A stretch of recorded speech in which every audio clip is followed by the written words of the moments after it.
Safal bio seeds వారి మహావీర్ అనే రకము.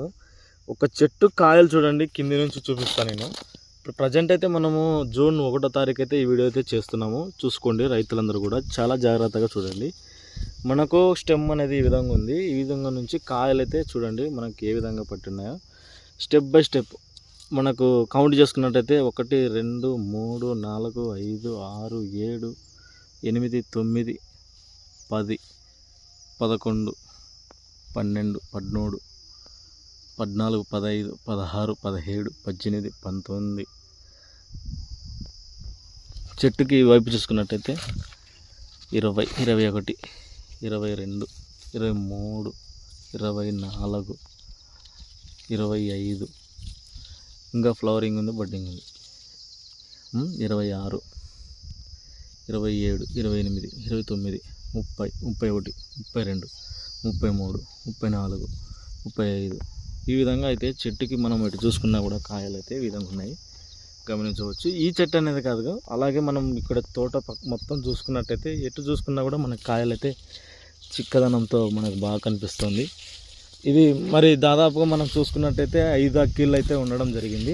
పత్తి చూసుకునండి, చెట్టు ఈ విధంగా ఉంది మనకు. చూసుకోండి,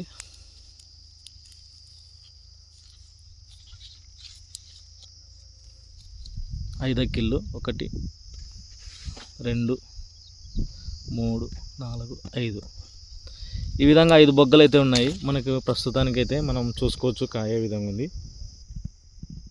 చూసుకోండి రైతులందరూ కూడా, మనమైతే బొగ్గ అయితే ఒలిచాము. మనకు 5 అక్కిళ్ళు అయితే ఉంది. చూసుకునండి, మనకు 1 2 3 4 5 అక్కిళ్ళు ఉంది. ఈ 5 అక్కిళ్ళు ఉండడం ద్వారా మనకైతే మంచిది. అలాగే ఇందులో గింజలు కూడా మనకి ఎంతగా ఉన్నాయో చూసుకుందాము. ఇంకా బీజం అనేది ఏర్పడలేదు, ఇంకా స్టార్ట్ అవుతుంది. అలాగే చూసుకోండి అన్న రైతు సోదరులందరూ కూడా, మొత్తానికైతే మనకు సఫల్ బయోసీడ్స్ వారిది మనం పక్కనే చూసుకోవచ్చు. వేరే వెరైటీ కూడా వేశారు, నేను చేసి చూపిస్తున్నాను కదా, అక్కడ వేరే రకాలు అయితే వేయడం జరిగింది. చూసుకునండి, ఆ చెట్టుకి ఇక్కడికి మనకి ఎంత తేడా డిఫరెంట్ అనేది చూసుకునండి. మనం గమనిస్తున్నాము. ఇప్పుడు చూపిస్తున్నటువంటి పొలము పక్కనే ఉన్నటువంటి వేరే పొలము, వేరే కంపెనీ విత్తనము. అలాగే మనం చూస్తున్నాము ఇక్కడ సఫల్ బయోసీడ్స్ వారి ఈ మహావీర్ అనే రకం అయితే లద్దగిరిలో ఒలి అనే ఫార్మర్ అయితే వేశాడు. ఇది చూసుకోండి, కాపు కానీ ఏ విధంగా ఉందో, స్ట్రక్చర్ కానీ ఏ విధంగా ఉందో చూసుకునండి. మొత్తానికైతే ఎగుసు కానీ సిగుసు కానీ బాగుంది. అలాగే కాపు కూడా చిక్కటి కాపు, మనకి ఎటు చూసుకున్నా కూడా కాపు అయితే బాగా గమనిస్తుంది. సైడ్ బ్రాంచులు కూడా బాగా వచ్చినాయి.